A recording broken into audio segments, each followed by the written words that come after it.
दोस्तों स्टडी 91 के online platform में आप सभी का बहुत बहुत स्वागत है। दोस्तों जैसा कि आप सभी जानते हैं कि हम लोग इंडियन ज्योग्राफी की क्लास को अटेंड कर रहे हैं और आज हमारा 342 नंबर का लेक्चर है। बहुत ही शानदार लेक्चर है दोस्तों। केवल और केवल भारत के भूगोल की बात करेंगे तो आज हमारा 12 नंबर का लेक्चर है। 331 नंबर से हम लोगों ने पढ़ना शुरू किया था, 342 पे पहुंचे तो सीधे सीधे 12 लेक्चर। इसके पहले हम लोगों ने पूरा ancient history, medieval history, modern history और इंडियन पॉलिटी यानी संविधान और वर्ल्ड ज्योग्राफी, ये 5 विषय मैंने डिटेल में पढ़ा दिया है। ये छठे विषय का नंबर चल रहा है, ठीक है। और आज की क्लास अगर आप देखते हैं तो 10,260 सवाल तैयार हो जाएंगे। भाई किस बात की आप देरी कर रहे हैं मुझे नहीं समझ में आ रहा है। कितना मजेदार क्लास चाहिए ये भी मुझे नहीं पता। अब इससे अच्छा आपको क्या ही मैं दे दूं। बहुत कमाल की क्लास है दोस्तों। पश्चिमी एवं पूर्वी तटीय मैदानों के बारे में आज हम पढ़ने वाले हैं। हमारा जो चैप्टर है वो है भारत के तटीय मैदान, ठीक है। और यहाँ से बहुत सारे सवाल आपसे पूछे जाते हैं। उन सभी सवालों से संबंधित क्या क्या जवाब हैं, कैसे उन्हें याद किया जाए, सब कुछ मैं आपको बताऊंगा और समझाऊंगा। स्टडी 91 के प्लेटफॉर्म से अलग अलग विषय के लिए फाउंडेशन कोर्स लॉन्च किए गए हैं। आप चाहें तो कोर्सेज ज्वाइन कर सकते हैं। इन कोर्सेज को ज्वाइन करने के बाद आपका बेसिक इतना अच्छा हो जाएगा कि कभी आपको किसी भी विषय में डाउट ही नहीं रहेगा, ये मान के चलो, ठीक है। जो इंसान फ्री में इतना अच्छा कंटेंट दे सकता है, फिर पेड क्लास में तो हम जानी या दे भी देते हैं और ले भी लेते हैं, दोनों चीजें होती है। चलिए आते हैं सीधे सवालों पर। पहला सवाल दे रहा है कि भारतीय तटीय मैदान का विस्तार कहां तक है।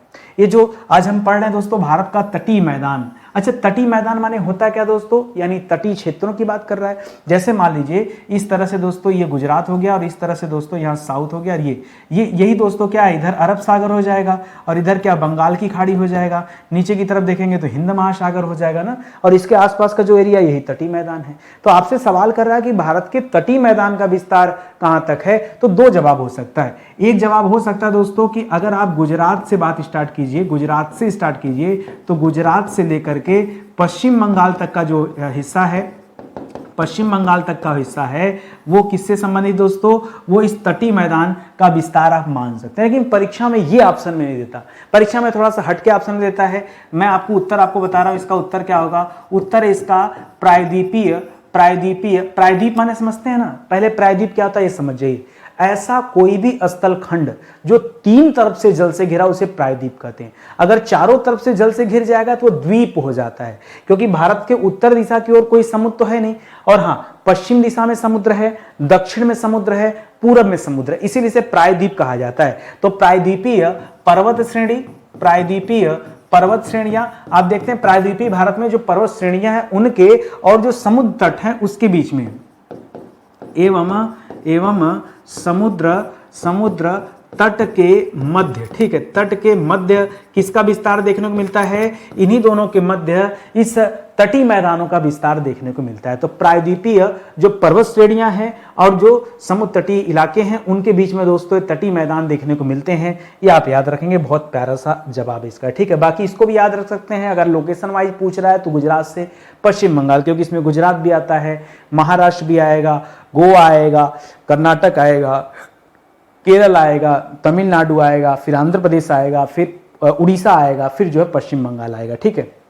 आगे बढ़ते हैं दोस्तों। ये पूछ सकता है कि भारत के कितने ऐसे राज्य हैं जो तटीय राज्य हैं, ठीक है।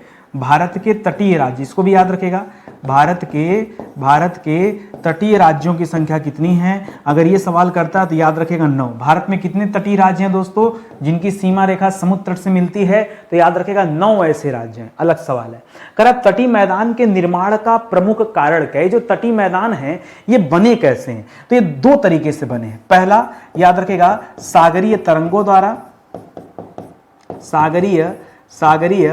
सागरीय तरंगों द्वारा।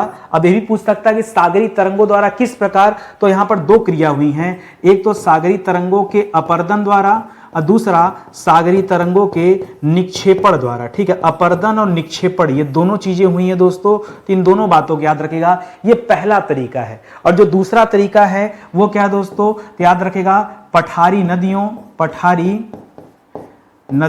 नदियों के अवसादों के जमाव के कारण, अवसादों के जमाव के कारण, ठीक है। किसका निर्माण हुआ दोस्तों, याद रखेंगे तटीय मैदानों का निर्माण हुआ। थोड़ा सा लीक से हटकर इसका उत्तर है, इसलिए थोड़ा विस्तार से आपको पढ़ने की जरूरत पड़ रही है, ठीक है। आगे बढ़िए, अगले सवाल पर आइए।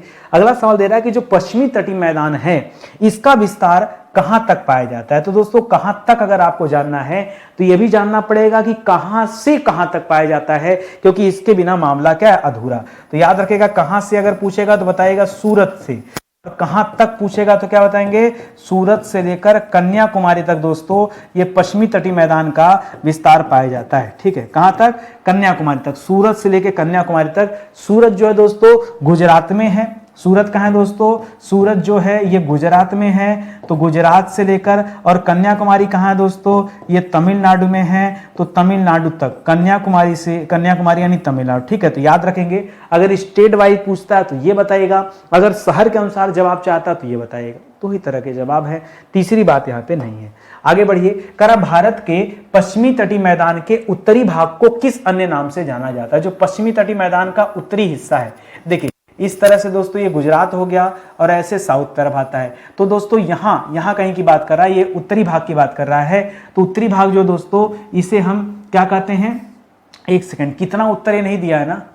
अब देखिए उत्तरी भाग में कई सारा होता है। एक तो जैसे हो सकता है गुजरात तट की बात कर रहा हो, गुजरात तट की बात कर रहा हो। गुजरात तट को ही दोस्तों कच्छ का तट कहते हैं, इसी को सौराष्ट्र कहते हैं। ठीक है, याद रखेंगे। या तो हो सकता है ये पूछ रहा हो, या फिर दोस्तों दूसरा क्या पूछ सकता है, या तो कोंकण तट के बारे में हो सकता है पूछ रहा हो। ठीक है, किसके बारे में, कोंकण तट के बारे में पूछ रहा हो। ये महाराष्ट्र से लेकर गोवा तक जो तट है, ठीक है, कहां से कहां तक, महाराष्ट्र से गोवा का जो तट है दोस्तों, उसे किस नाम से जानते हैं, उसे कोंकण तट के नाम से जानते हैं।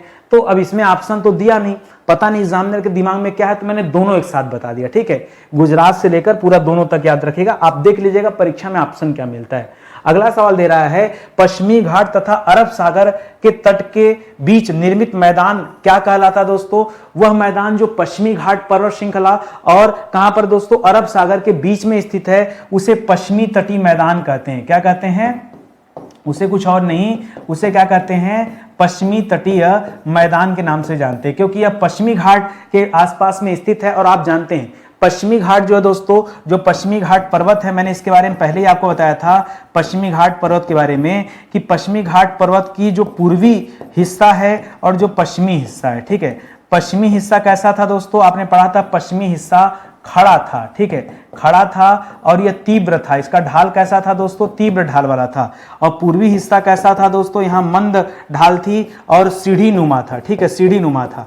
ये दोनों चीजें आपको याद रखनी है, ये पिछली क्लास में मैंने आपको बताया था, याद होगा आप सभी को, नहीं याद है तो एक बार रिकॉल कीजिए। ठीक है, अगला सवाल करा, गुजरात के तट का विस्तार कहां तक है दोस्तों। तो जो गुजरात का तट है दोस्तों, इसी को हम क्या कहते हैं, इसी को हम कच्छ का तट भी कहते हैं, इसी को दोस्तों हम सौराष्ट्र का तट भी कहते हैं। क्या कहते हैं, चाहे कच्छ का तट कहिए, चाहे सौराष्ट्र का तट कहिए, चाहे गुजरात का तट कहिए। हाँ, ये पूछता है कि इसका विस्तार कहां से कहां तक है दोस्तों, तो याद रखेगा इसका विस्तार केवल गुजरात तक है, केवल गुजरात। ठीक है, तो गुजरात वाला जो हिस्सा है वो गुजरात तक ही फेमस है, वो महाराष्ट्र तक नहीं आएगा, दमन के पास जाके दोस्तों खत्म हो जाता है। ठीक है, तो याद रखेंगे यह हिस्सा गुजरात से चल करके दोस्तों दमन तक फैला हुआ है, दमन तक, दमन दीव जानते हैं ना, दमन दीव। ठीक है, तो ये दमन तक दोस्तों फैला हुआ है, इस लाइन को आप याद रखेंगे। आगे बढ़ते हैं, अगला सवाल दे रहा है कि महाराष्ट्र से गोवा के मध्य का जो तट है उसे किस नाम से जानते हैं। महाराष्ट्र से गोवा, तो महाराष्ट्र से गोवा के बीच में कोंकण तट पड़ता है। कौन सा तट है दोस्तों,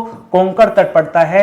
ये कोंकण तट दोस्तों, ये जो हमने पीछे आपको दमन बताया, ये दमन दोस्तों महाराष्ट्र में ही आता है। ठीक है, तो याद रखेंगे दमन से लेकर के दोस्तों कहां तक जाता है, ये गोवा तक आता है। ये आप याद रखेंगे कौन सा तट है, इसे कोंकण तट का नाम दिया गया है, ये आप याद रखेंगे। ठीक है, अगला सवाल दे रहा है कि कन्नड़ तट का विस्तार कहां पर है। कन्नड़ जो शब्द है दोस्तों, ये कर्नाटका को डिनोट करता है। किसे डिनोट करता है, यह कर्नाटक को डिनोट करता है। और जो कन्नड़ तट है दोस्तों, ये गोवा से स्टार्ट होता है, गोवा से लेकर मंगलुरु तक। कहां तक दोस्तों, मंगलुरु याद रखेंगे। ठीक है, बंगलुरु नहीं, मंगलुरु अलग जगह है और बंगलुरु अलग जगह है, दोनों दो जगह हैं, कंफ्यूज मत होइएगा।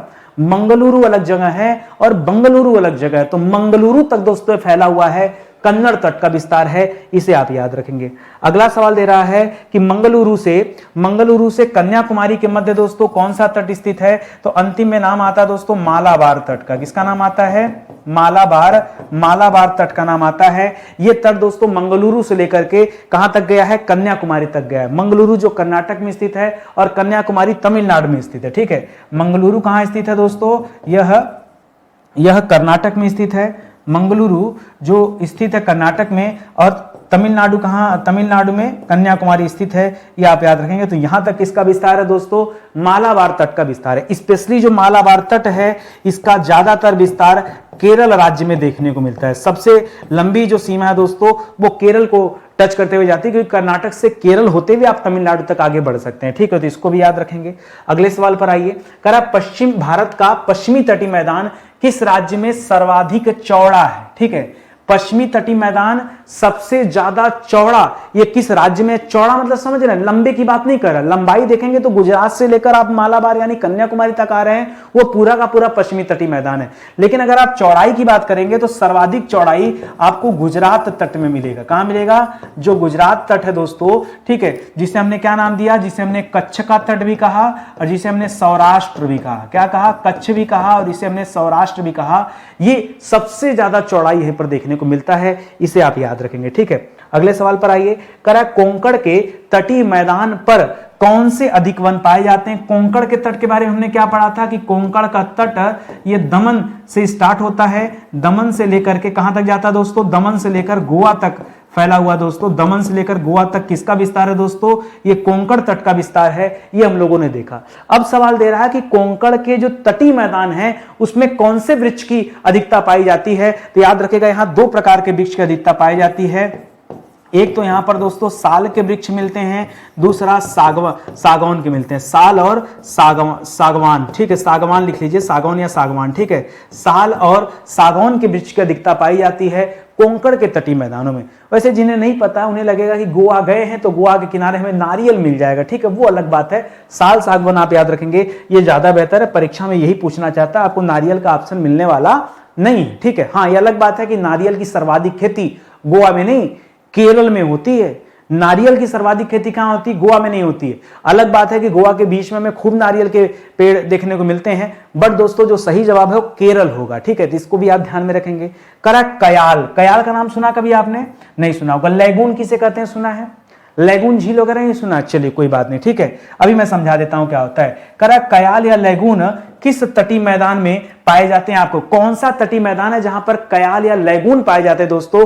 तो ये खास करके जो केरल वाले बेल्ट में पड़ता है मालाबार तटीय मैदान। मालाबार का जो तटीय मैदान है वहां पर दोस्तों इस तरह के लैगून मिलते हैं। देखिए लैगून माने क्या होता है मैं समझा देता हूं। मान लीजिए दोस्तों कोई स्थल खंड है, ठीक है, ऐसे मान लीजिए क्या है दोस्तों, ये कोई स्थल है, ठीक है, ये कोई क्या है दोस्तों, ये स्थल खंड है। एक तरफ लिख लिया, मैं अलग पेन ले लेता हूं थोड़ा सा ताकि आपको दिखे। ठीक है, एक तरफ मैंने ले लिया दोस्तों स्थल और एक तरफ ले लिया दोस्तों जल। ठीक है, एक तरफ स्थल हो गया, एक तरफ जल हो गया। देखिए इधर हमने बना दिया ये जल दे दिया। ठीक है, इधर क्या हो गया दोस्तों, इधर जल हो गया। ठीक है, स्थल और जल। होता क्या दोस्तों, कभी कभी ये हिस्सा ना थोड़ा सा कट जाता है। देखिए कैसे कट जाता है, मैं इसका अगला रूप दिखा रहा हूं। देखिए ये ऐसे ऐसे कट जाता है। ठीक है, अब ऐसे कट जाता है। अब होता इस कंडीशन में क्या है कि इधर का पानी था ही, ये पानी आकर इसमें भर जाता है। ठीक है, तो इसी को दोस्तों बोलते हैं लैगून। क्या बोलते हैं? इसी को कहते हैं लैगून। ये लैगून झील बन गया। ये समुद्र से कनेक्टेड भी होता है, बस ये थोड़ा सा अंदर चला जाता है इसे। तो कटा छटा एरिया होता है ना, इस तरह से कटे छटे होने के कारण दोस्तों यहाँ लैगून बन जाता है। तो अगर हम पश्चिमी तटीय मैदान की बात करें तो कहां पर लैगून देखने को मिलता है? सर्वाधिक लैगून जो है वो मालाबार तटीय क्षेत्रों में देखने को मिलता है। इसी तरह लैगून झीलें दोस्तों आपको उड़ीसा में भी नजर आ जाएंगी। उड़ीसा का जो चिल्का झील है उसका रूप भी इसी प्रकार है, चिल्का झील। ठीक है, चिल्का नहीं सुना आपने? उड़ीसा में पड़ता है चिल्का, खारे पानी की झील है, और जब समुद्र से सटा हुआ तो मीठे पानी का थोड़े हो जाएगा, खारे पानी का ही रहेगा। ठीक है, तो इसको भी आप याद रखेंगे। मेरी बातें समझ में आ रही कि नहीं? बस इतनी सी बात है, इसको आप ध्यान में रखें। चलिए अगले सवाल पर आते हैं। अगला सवाल दे रहा है पश्चिमी तटीय मैदान उदाहरण है। ओहो, पश्चिमी तटीय मैदान उदाहरण है, किसका उदाहरण इसको माना जाए दोस्तों? अब पता नहीं क्या यहां पे एग्जामिनर क्या कहना चाह रहा है। ठीक है, पश्चिमी तटीय मैदान किसका उदाहरण है? चलिए इसको छोड़िए एक मिनट के लिए, मैं दिमाग इस पे चलाता हूं कि क्या इसका जवाब हो सकता है, क्योंकि ऑप्शन तो है नहीं, मतलब किस टाइप के मैदान की बात कर रहा है देखता हूं, दिमाग में आने दीजिए। कन्नड़ के तटीय मैदान में मुख्य कृषि कौन सी होती, कन्नड़ वाले की बात कर रहा। और पीछे हमने क्या पढ़ा दोस्तों, जो कन्नड़ का तटीय मैदान है वो कहां से लेकर कहां तक फैला हुआ है, तो गोवा से लेकर के मंगलुरु तक दोस्तों किसका विस्तार है, ये कन्नड़ के तटीय मैदान का विस्तार है, जो पीछे आपने पढ़ा था, यही पढ़ा था ना। अभी आपसे पूछ रहा है, अच्छा इसके अलावा दोस्तों आपने कोंकण वाले में पूछा था, ठीक है, कोंकण का जो मैदान था दोस्तों उसमें आपने पढ़ा था कि वहां पर साल और सागवान के बीच, या सागौन हो गया, ठीक है, सागौन के वृक्ष जो है दोस्तों इनकी अधिकता देखने को मिली है कोंकण वाले में। अभी आपसे कन्नड़ के तटीय मैदानों की बात कर रहा है, तो कन्नड़ में आएंगे तो आप ये भी जानते हैं कि यहां पर सुपारी के वृक्ष देखने को मिल जाते हैं, यहां पर नारियल के वृक्ष देखने को मिल जाते हैं। जो नारियल आप वहां सोच रहे थे कोंकण में, वो यहां होगा, ठीक है। और इसके अलावा दोस्तों गरम मसाले बहुत ज्यादा, ठीक है, गरम मसालों की खेती इस वाले बेल्ट में बहुतायत मात्रा में की जाती है, इसको याद रखेंगे। मुझे लगता है पश्चिमी तटीय मैदान में आप बोल सकते हैं जलमग्न तटीय मैदान, ठीक है, इसका कुछ हिस्सा हमेशा जल में डूबा रहता है, तो आप यहां पे कर सकते हैं, यह किसका उदाहरण है, जलमग्न तटीय मैदान का उदाहरण है। या हो सकता है एग्जाम में कुछ और भी ऑप्शन हो, मैं इसके आगे स्टार भी लगा दे रहा हूं, मैं कंफर्म नहीं हूं कि यही इसका जवाब होगा, क्योंकि हम अपने सवालों में ऑप्शन देते नहीं हैं। अब जिस समय मैंने सवाल बनाया, क्या सोच के बनाया, कुछ तो यहां मिस हो रहा है, ठीक है, कुछ और होना चाहिए कि इस टाइप की बात हो रही है, ठीक है। चलिए कोई बात नहीं, करा जलजीरा, जलजीरा नहीं भैया, जंजीरा होना चाहिए, जलजीरा ये तो गर्मी में पीने का काम आ जाएगा, ठीक है। जंजीरा एक जगह है दोस्तों, उसका नाम है जंजीरा, ठीक है। तो कह रहा है जंजीरा हो गया, सिंधु दुर्ग हो गया, ये सभी जो स्थान है किस राज्य में पड़ते हैं, तो दोस्तों लोगों को लगता है कि वहां कर्नाटक में होगा, ऐसा नाम से पता नहीं क्यों अंदर से आत्मा कहती है कर्नाटक कर दे बेटा, कर्नाटक कर दे। गलत जवाब है, कर्नाटक मत कीजिएगा, ये महाराष्ट्र के अंतर्गत आते हैं, ठीक है। किसके अंतर्गत आते हैं दोस्तों, मैं बता रहा हूं आपको ईमानदारी से, जब कभी ये सवाल आएगा ना 90% लोग पता नहीं क्या अंदर से आत्मा कहती है कि जंजीरा और सिंधु दुर्ग कहां पर, कर्नाटक में, जबकि ये जवाब नहीं है। याद रखेंगे यह महाराष्ट्र के पश्चिमी तट पर स्थित शहरों के नाम है, ठीक है, ये महाराष्ट्र के पश्चिमी तट पर स्थित शहर हैं जंजीरा और सिंधु दुर्ग। तो गलती से आपको क्या नहीं करना है, आपको कर्नाटक या गोवा के बारे में नहीं सोचना है, क्या सोचना है, यह महाराष्ट्र में स्थित है, यह अपने दिमाग में आप बिठाइए, ठीक है। याद रखें दोस्तों, स्टडी 91 के प्लेटफॉर्म से ये जो फ्री क्लास स्टार्ट किया गया है, अब तक हम लोगों ने एंशिएंट, मिडावल, मॉडर्न, पॉलिटी और वर्ल्ड ज्योग्राफी इतना विषय पढ़ के पूरी तरह से समाप्त कर दिया, और अब जाके इंडियन ज्योग्राफी की क्लास स्टार्ट हुई है। क्लास कब चलती है, ये इंपॉर्टेंट बात है दोस्तों, तो क्लास चलती है सुबह के 9 बजे, एकदम फिक्स शेड्यूल है दोस्तों। कई दिनों से क्लास बंद चल रही थी, लेकिन एक बार अब फिर क्लास स्टार्ट हो गई, तो अब इंडियन ज्योग्राफी समाप्त करने के बाद ही ये क्लास कुछ दिन के लिए बंद होती है। जब एक विषय समाप्त होता है तो थोड़ा हमें भी रिलैक्स चाहिए होता है। आप सोचो ना, पूरा विश्व का भूगोल दोस्तों मैंने 100 लेक्चर में पढ़ाया, कितने लेक्चर में, 100 लेक्चर लगा, 100 लेक्चर में खाली एक विषय पढ़ाया गया है, ये विषय समझ रहे हैं। इसी तरह से 80 लेक्चर लग गया दोस्तों, 80 लेक्चर लग गया हमें क्या पढ़ाने में, इंडियन पॉलिटी पढ़ाने में, और 150 लेक्चर लग गया दोस्तों, पूरा 150 लेक्चर लग गया केवल और केवल हिस्ट्री पढ़ाने में। तो कहां 150 लेक्चर, कहां 80, और हर लेक्चर के बाद मैं 10 दिन की छुट्टी लेता हूं, 10-15 दिन मुझे रिलैक्स होने के लिए चाहिए होता है। अब इंडियन ज्योग्राफी की क्लास स्टार्ट हो गई है, अब नहीं रुकना है। अब कब रुकेंगे, जब पूरी इंडियन ज्योग्राफी इतने ही लगन और शिद्दत मेहनत के साथ पढ़ा देंगे, हर एक टॉपिक, हर एक चैप्टर।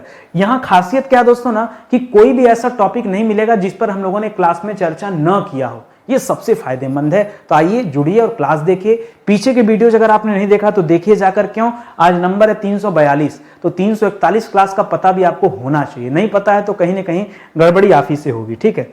आगे बढ़ते हैं दोस्तों, कह रहा कुन्नूर जो जगह दोस्तों ये किस राज्य में पड़ता है, बताइए। कुन्नूर नाम से क्या लगता है, क से कुन्नूर, सर कर्नाटक कर दें या केरल कर दें, बताइए। अंदर आत्मा क्या करी ये देखिए, ठीक है, कर्नाटक करे या केरल करे। तो याद रखेगा यहां भी इच्छा होता है कि सर जवाब दे दे कर्नाटक, क्या जवाब दे दें, कर्नाटक, लेकिन यह जवाब गलत है। याद रखेगा दोस्तों, यह केरल का पश्चिमी तटीय क्षेत्र है, ठीक है, पश्चिमी तटीय शहर है, क्षेत्र क्या, पश्चिमी तटीय क्या दोस्तों, शहर है। कुन्नूर कहां पड़ता दोस्तों, ये केरल में स्थित है। उडुपी कहां पड़ता, उडुपी या उडुपी कहां पड़ता दोस्तों, अब जाके आपका जवाब आएगा कर्नाटक। उडुपी कहां पड़ता दोस्तों, उडुपी पड़ता कर्नाटक में। यह कर्नाटक का पश्चिमी तटीय शहर है, ठीक है, पश्चिमी तटीय शहर है। इसे उडुपी भी कहते हैं, ध्यान दीजिएगा, इसे क्या कहते हैं, उडुपी भी कहते हैं। और कहीं कहीं पे दोस्तों इसे उडुपी भी लिखा होता है, डबल प लगा होता है, तो घबराना नहीं है ये। बाकी दोस्तों मंगलोर वगैरह हो गया, बंगलोर तो आप जान ही रहे हैं कि सब कर्नाटक में पड़ता है। चलिए मुझे एक सवाल और बताइए दोस्तों, ये नागरकोइल कहां पड़ता है, बहुत अच्छा जगह दोस्तों, नागरकोइल एक साथ रहेगा। नागरकोइल दोस्तों किस राज्य में पड़ता है, यहां दिल कहता है कि सर कर्नाटक कर दे या तमिलनाडु कर दें, दोस्तों ये तमिलनाडु में पड़ता है। नागरकोइल कहां पड़ता है, नागरकोइल ये तमिलनाडु के पश्चिमी तटीय शहर है, ठीक है, पश्चिमी तटीय शहर है। नागरकोइल कहां पड़ता दोस्तों, ये पड़ता है यहां पर, ठीक है। एक चीज और, वास्को डी गामा जो यात्रा करके आया था वो कहां आया था दोस्तों, हम पढ़ते हैं 1498 ईस्वी में वास्को डी गामा भारत आया था।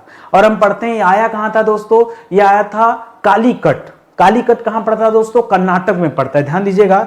वास्को डी गामा 1498 ईस्वी में वास्को डी गामा कहां आया था दोस्तों, यह आया था कालीकट में। और ये कालीकट, अब इसका नाम कालीकट नहीं, अब इसी कालीकट को हम कोझिकोड कहते हैं। क्या कहते हैं, इसका नया नाम हो गया कोझिकोड। और ये कोझिकोड कहां पड़ता है दोस्तों, ये कोझिकोड भी कर्नाटक में पड़ता है। ऐसे बात बात में याद आ गया तो हमने कहा शेयर कर देते हैं, परीक्षा में आता है सवाल और बच्चे कंफ्यूज रहते हैं कि भाई कौन से स्टेट में, कौन से राज्य में, अब इसको क्या बोलते हैं, ये सब क्लियर होना चाहिए। अगला सवाल दे रहा है कि पूर्वी घाट तथा बंगाल की खाड़ी के तट के बीच निर्मित मैदान को क्या कहते हैं। देखिए इसके पहले हमने पश्चिमी तटीय मैदान के बारे में पढ़ा, जो प्रायद्वीपीय पर्वतीय श्रेणी और जो समुद्र तटीय एरिया था उसके बीच में हम लोगों ने पढ़ा। उसी तरह से कह रहा कि जो पूर्वी घाट है और जो पश्चिम बंगाल की खाड़ी है, यहाँ के इसके बीच का जो मैदान है उसे क्या कहा जाएगा, उसे कहा जाता है पूर्वी तटीय मैदान। जिस प्रकार से पश्चिमी तटीय मैदान था उसी प्रकार से यहां हम पूर्वी तटीय मैदानों की बात करते हैं। अंतर कुछ नहीं है, एक जैसा है। पश्चिम दिशा में था तो पश्चिमी तटीय मैदान, पूर्व दिशा में है तो पूर्वी तटीय मैदान। क्या दिक्कत है बताइए, इसमें क्या समस्या हो रही है याद करने में, कोई समस्या नहीं है, अच्छे से इसको दिमाग में रखिए। अगला सवाल दे रहा है कि पूर्वी तटीय मैदान का विस्तार कहां तक है। जैसे दोस्तों हम लोगों ने पीछे क्या पढ़ा था, पीछे हम लोगों ने पढ़ा था पश्चिमी तटीय के बारे में। क्या पढ़ा था, पश्चिमी तटीय के बारे में, ठीक है, पश्चिमी तटीय जो मैदान था इसके बारे में पढ़ा था। और यहां मैंने बताया था पश्चिमी तटीय मैदान जो है ये गुजरात से लेकर दोस्तों तमिलनाडु तक फैला हुआ है, ठीक है। या दूसरा जवाब क्या था दोस्तों, गुजरात तट से लेकर के मालाबार तट तक फैला हुआ है, ठीक है, मालाबार तट, यही तो जवाब था। इस तरह से आपने पढ़ लिया था पश्चिमी तटीय मैदान।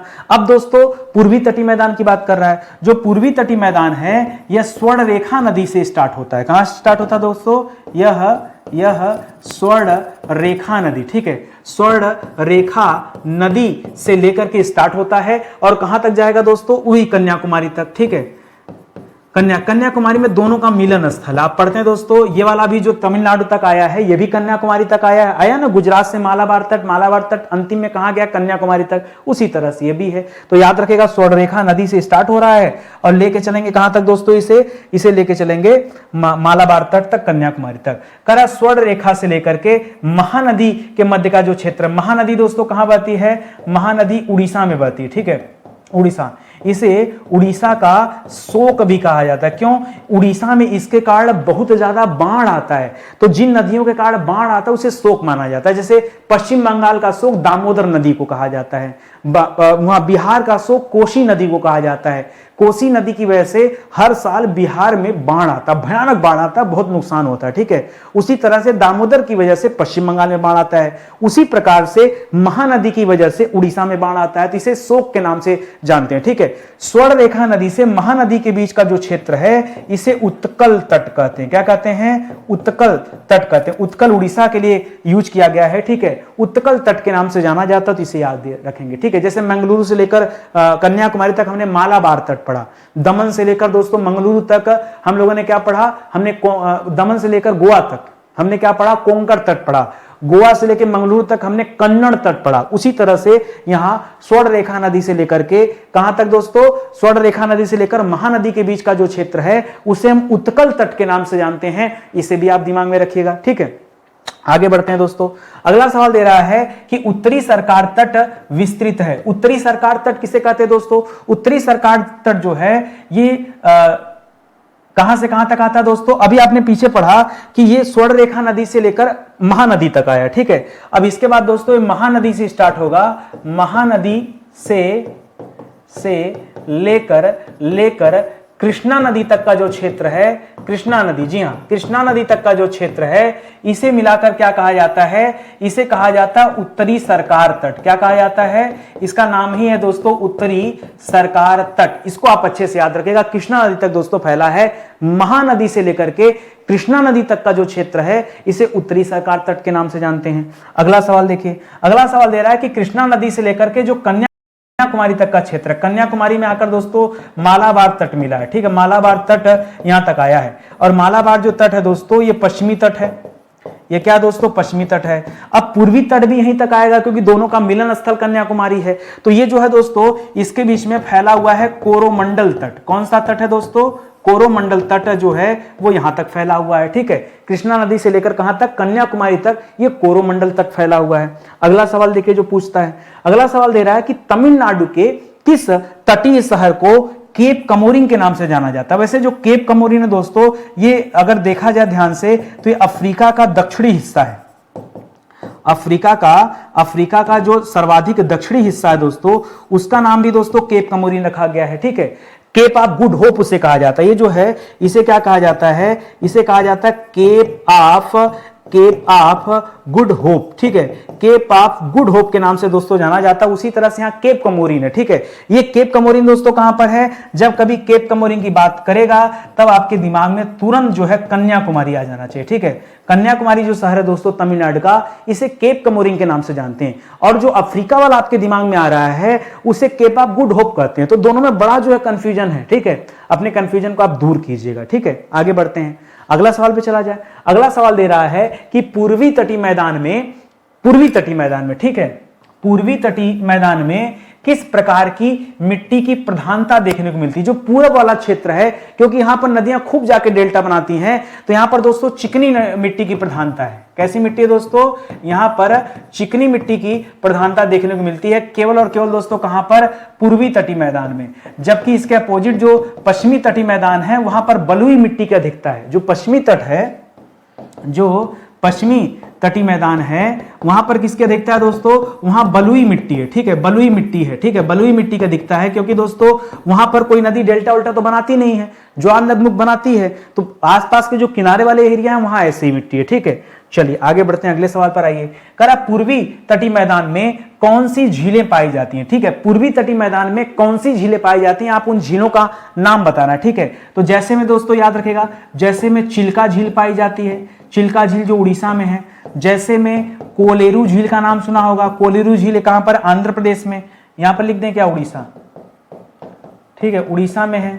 कोलेरू कहां है दोस्तों? ये आंध्रा में है, ठीक है, आंध्र प्रदेश में है, ठीक है। आपको पूरब साइड में ध्यान देना है, पश्चिम साइड की झीलें नहीं बताना, पूरब साइड की झीलें, ठीक है। और क्या और याद रखिएगा दोस्तों, पुलिकट झील है, पुलिकट झील है। और ये सभी किसका उदाहरण दोस्तों? ये सभी लैगून झील का उदाहरण, ठीक है। यानी समुद्र के जल से ही दोस्तों ये झीलें भरी हुई हैं। मैंने आकार बताया ना, ऐसे मान लीजिए ऐसे ऐसे आकार है और पता चला ऐसे, देखिए बता दे रहा हूं एक बार कैसे आकार बनता है, ऐसे ए ऐसे, ठीक है। ये स्थल खंड है, इधर जल है, इधर क्या है दोस्तों? मान लीजिए इधर क्या है? ये जल है, ये जल है और इसके अंदर भी दोस्तों पानी भर गया, ठीक है। तो ये ऐसे हो गया, ये लैगून झीलें ऐसे ही बनी होती है, ठीक है। ऐसे इधर क्या है? पानी पानी, इधर बंगाल की खाड़ी है, यहाँ थोड़ा जगह बने, सकरा स्थान मिल गया तो यहाँ पर ये झीलें बन गई, बन के तैयार हो गई, याद रखिएगा। अगला सवाल दे रहा है कि कृष्णा डेल्टा और जो केप कमोरिन है, केप कमोरिन मतलब सीधे सीधे क्या? केप कमोरिन नाम आया तो तुरंत आपके दिमाग में कन्याकुमारी शब्द गूंजना चाहिए, ठीक है। कन्याकुमारी एकदम दिमाग में फिट हो जाना चाहिए कि मुद्दा यहां कन्याकुमारी का है। कह रहा कृष्णा डेल्टा जो है और केप कमोरिन के बीच में दोस्तों कौन सा तट है? तो पीछे तो पढ़ा था भाई कि कोरोमंडल तट है, लास्ट में यही तो आता है, कोरोमंडल तट, ठीक है। एक तरफ से कोरोमंडल तट होता है पूरब की तरफ से, पश्चिम की ओर से दोस्तों मालाबार तट आता है, दोनों मिल जाते हैं आगे कहां पर, कन्याकुमारी में आकर ये दोनों तट मिल जाते हैं। ठीक है, यही तो बात थी, इससे ज्यादा कुछ है नहीं। आगे बढ़िए, अगला सवाल कह रहा गोदावरी एवं कृष्णा डेल्टा ये किस राज्य में स्थित है। बड़ा अच्छा सवाल दे दिया भैया। गोदावरी नदी डेल्टा और कृष्णा नदी डेल्टा, ये दोनों के डेल्टा की बात कर रहा, ना कि उद्गम स्थल की बात कर रहा। ठीक है, और ये दोनों कहां स्थित है दोस्तों, ये आंध्र प्रदेश में स्थित है। कहां पर स्थित है, ये आंध्र प्रदेश के पूर्वी तटीय क्षेत्र में स्थित है। ठीक है, आंध्र प्रदेश में कहां पर दोस्तों, उसके पूर्वी तट पर स्थित है, ये आप याद रखेंगे। और सिंपल सी बात है, डेल्टा है तो बंगाल की खाड़ी की तरफ तो जाना ही पड़ेगा, यही ना, तो आप चले जाइए वहां पर, वहां डेल्टा आपको नजर आ जाएगा। आगे बढ़िए, कह रहा जो कावेरी नदी डेल्टा है, कावेरी नदी के द्वारा जो, अच्छा डेल्टा माने होता क्या है, जब नदियां दोस्तों अपने अंतिम अवस्था में आ जाती हैं और जब वो समुद्र से मिलने जाती हैं, उसके पहले वो अपने अंदर का जितना भी कूड़ा कचरा मलबा है उसको निकाल कर बाहर रख देती हैं। धीरे धीरे वही कूड़ा कचरा मलबा जमते जमते जमते जमते एक द्वीप का निर्माण कर लेता है, डेल्टा का निर्माण कर लेता है। ये आप याद रखेंगे। जो कावेरी नदी डेल्टा है ये तमिलनाडु में है, जबकि कृष्णा और गोदावरी का डेल्टा आंध्र प्रदेश में है। तो तमिलनाडु के पूर्वी तट पर किसका डेल्टा देखने को मिलता है दोस्तों, कावेरी नदी का डेल्टा देखने को मिलता है। अगला सवाल देखिए, अगला सवाल दे रहा है कि उड़ीसा के मैदान को अन्य किस नाम से जाना जाता है। जो उड़ीसा का मैदान है उसे क्या कहते हैं, उसी को तो कहते हैं उत्कल तट। क्या कहते हैं दोस्तों, उड़ीसा के मैदान को ही हम किस नाम से जानते हैं, उत्कल मैदान या उत्कल तट के नाम से जानते हैं। ये हम सभी अच्छे से पढ़े हैं। ठीक है, यही तो उत्कल तट है। बस इसी के साथ आज का सेशन भी समाप्त हो जाता है। तो आप अगर हमारे साथ जुड़े रहेंगे तो फायदा मिलेगा कि धीरे धीरे हम एक एक विषय समाप्त कर देते पढ़ा के। ऐसा नहीं है कि इंपॉर्टेंट चीजें पढ़ा दें, नहीं, मुझे लगता है कि पूरा का पूरा विषय ही इंपॉर्टेंट है, इसलिए डिटेल में मैं पढ़ाता हूं। इंडियन ज्योग्राफी दोस्तों आपको पढ़ाया गया है, एक बार मैंने पूरा इंडियन ज्योग्राफी डिटेल में पढ़ाया है। आप चाहें तो क्लास देख सकते हैं, ये उसका पीडीएफ नोट्स है, आप इन्हें परचेज भी कर सकते हैं हमारे वेबसाइट या एप्लीकेशन के माध्यम से। बाकी जो विषय पूरी तरह से पढ़ा दिया गया है उसका नोट्स अवेलेबल है, इसे आप प्रिंट खुद से कराएंगे, किताब नहीं है। इस जो किताबें हैं वो तो घर तक जाती हैं, ये हैंड ट्रेन नोट्स हैं, ये आपको खुद से प्रिंट कराना पड़ेगा। इस क्लास का अगर आपको पीडीएफ चाहिए तो पीडीएफ दोस्तों मैं अवेलेबल करा दूंगा अपने वेबसाइट study91.co.in पर या फिर एप्लीकेशन पर, दोनों जगह आपको पीडीएफ दे दिया जा रहा है, आप वहां से डाउनलोड कर लीजिए। आप लोगों से एक निवेदन रहेगा, हमारे कहने का इंतजार मत किया कीजिए कि नितिन सर हाथ जोड़कर हमें मनाएंगे, कहेंगे कि आप लाइक कीजिए, शेयर कीजिए। आप इसे अपना धर्म समझिए। मैं जिस तरह से अपना धर्म निभा रहा हूं कि मुझे बेस्ट कंटेंट देना, अच्छा देना है, मैं कितना अच्छे ढंग से बच्चों को समझा सकता हूं, सिखा सकता हूं, कोई टॉपिक छूट ना जाए, आपका भी कुछ धर्म है। हर चीज कहने की जरूरत नहीं होती। हमारे और आपके बीच एक ऐसा रिश्ता है ना जो कहने सुनने का मोहताज नहीं। हम कुछ कहेंगे तभी आप समझेंगे, या आपकी भावनाओं को मैं ना समझ पाया तो फिर बेकार है। ठीक है, तो अगर आपको लग रहा है कि नितिन सर वाकई मेहनत कर रहे हैं, अच्छा काम कर रहे हैं, तो लाइक कमेंट शेयर, बस इतना ही चाहिए, इससे ज्यादा और कुछ नहीं। ठीक है, बहुत बहुत धन्यवाद आप सभी का। मिलते हैं दोस्तों अगले लेक्चर में। जिन बच्चों ने सब्सक्राइब नहीं किया पहले सब्सक्राइब कर लीजिए, क्योंकि तभी आपके पास नोटिफिकेशन जाएगा और आप जान पाएंगे कब कौन सी क्लास दी जाती है, अन्यथा पता ही नहीं चलेगा। मिलते हैं अगली क्लास में, तब तक के लिए बहुत बहुत धन्यवाद आप सभी का। जय हिंद, जय Bharat. Thank you so much.